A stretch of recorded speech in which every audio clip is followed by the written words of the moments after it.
podcast Histórias da Tradição Oral. Este é o nosso terceiro episódio. Eu sou a Júlia Grilo e esse podcast é produzido por mim e pela equipe e amigos e amigas da Oficina Escola de Arte Granada. Uma escola de arte e educação dedicada a promover e a propagar os contos da tradição oral. Se você ouviu o nosso episódio passado, você deve se lembrar que, ao final da história da mulher sábia, que foi contada pela turma do módulo 2, o módulo de narração do processo criativo na arte de contar histórias, bem, no final daquela história, a turma propunha um enigma.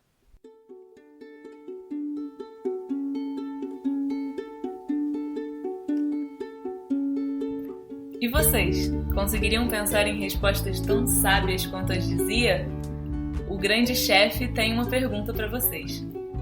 Qual é a coisa mais útil do mundo? A resposta para esse enigma nós vamos apresentar a vocês na forma de uma história. Dessa vez é uma história de Nasruddin. Nasruddin é um personagem que muitos de vocês provavelmente já conhecem ou já ouviram falar. É um personagem que está presente em várias culturas, sempre com pequenas histórias. Às vezes, Nasruddin aparece como um sábio, às vezes aparece como um tolo, mas sempre suas histórias nos fazem pensar de uma forma interessante e peculiar. A história que vocês vão ouvir agora está contada pela Nícia Grilo, que é fundadora e diretora da Escola Granada, e que agora compartilha com vocês essa pequena história de Nasruddin sobre a coisa mais útil do mundo. A filosofia de Nasruddin. Uma vez, Nasruddin estava, como de costume, com seus amigos numa casa de chá.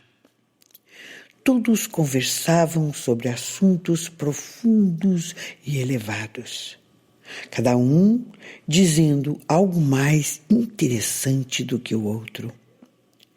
Nasruddin, que normalmente participava das conversas, neste momento estava quieto, muito silencioso e pensativo num canto. E aquilo começou a incomodar os companheiros. Então, um deles resolveu perguntar-lhe alguma coisa bem profunda para ver se ele dava sua opinião.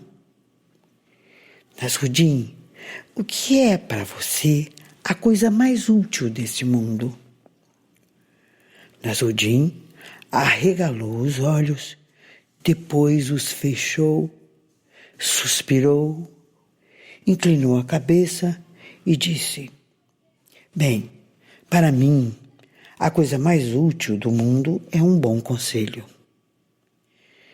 Imediatamente, outro perguntou: E qual é a coisa mais inútil?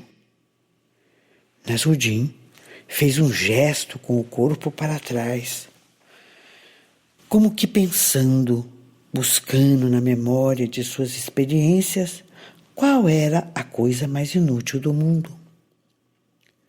Por fim disse: Um bom conselho. Mas como assim? Você acaba de dizer que um bom conselho é a coisa mais útil do mundo. Como pode ser a mais inútil também? Por isso mesmo, se você escuta um bom conselho e faz bom uso dele, é a melhor coisa do mundo. Mas se você não escuta quando lhe dão um bom conselho e não o usa, então ela é a coisa mais inútil do mundo.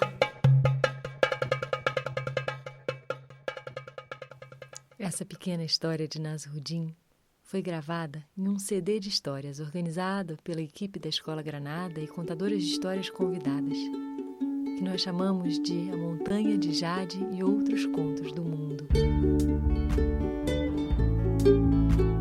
A história que nós escolhemos para contar para vocês hoje, nesse nosso terceiro episódio, é uma história que está publicada num livro organizado pelo Grupo Granada de Contadores de Histórias.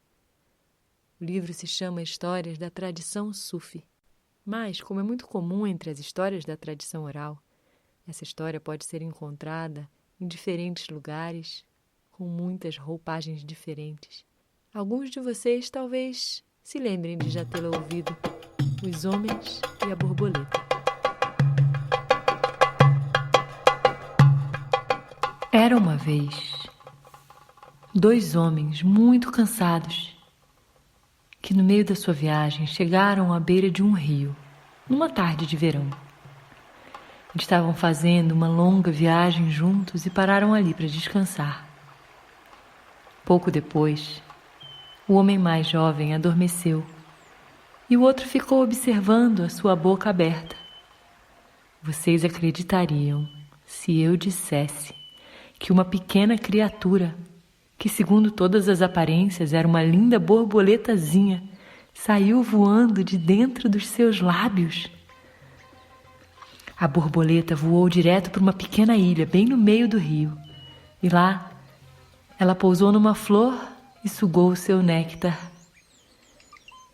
E então ela passou a dar voltas em torno daquele lugar que deveria parecer enorme para um inseto daquele tamanho, como que se deliciando com o sol e a suave brisa.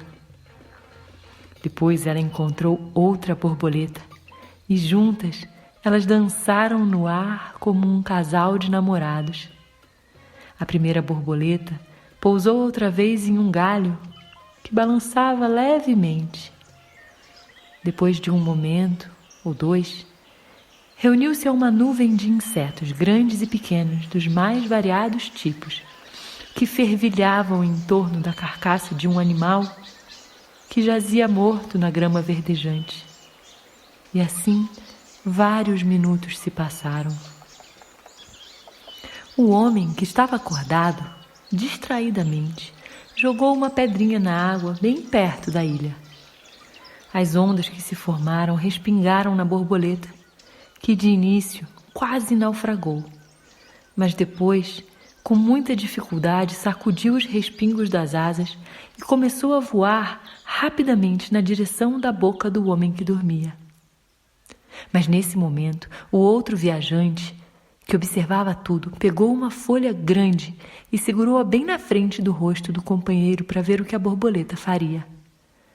A pequena criatura investiu contra esse obstáculo várias vezes, como que em pânico, enquanto o homem adormecido começava a contorcer-se e a gemer. O homem que atormentava a borboleta retirou a folha e ela voou rápida como uma flecha para dentro da boca aberta. Nem bem tinha entrado, o homem estremeceu e despertou. E ele disse então para o seu amigo: "Acabo de ter uma experiência muito desagradável, um pesadelo terrível. Sonhei que estava morando em um castelo seguro e agradável, mas fiquei inquieto e resolvi explorar o mundo lá fora.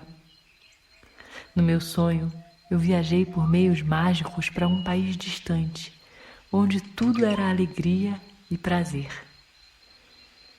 Bebi o quanto eu quis de uma taça de ambrosia.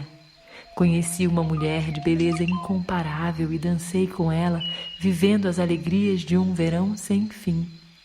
Me diverti com bons companheiros, pessoas de todas as espécies e condições, de todas as naturezas, idades e tipos físicos. Houve algumas coisas tristes, mas só serviram para enfatizar os prazeres daquela existência. Essa vida, no meu sonho, durou muitos anos. Até que, de repente, e sem qualquer aviso, aconteceu uma catástrofe. Ondas enormes invadiram aquela terra.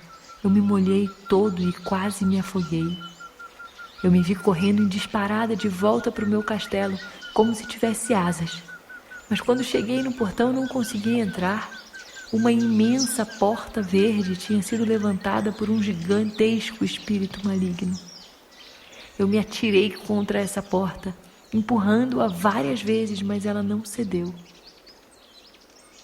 De repente, quando sentia que estava para morrer, lembrei-me de uma palavra mágica que servia para dissipar encantamentos. Tão logo pronunciei essa palavra, o grande portal verde caiu como uma folha ao vento. Pude entrar em casa outra vez e viver em segurança desse dia em diante. Mas aí eu já estava tão assustado que acordei.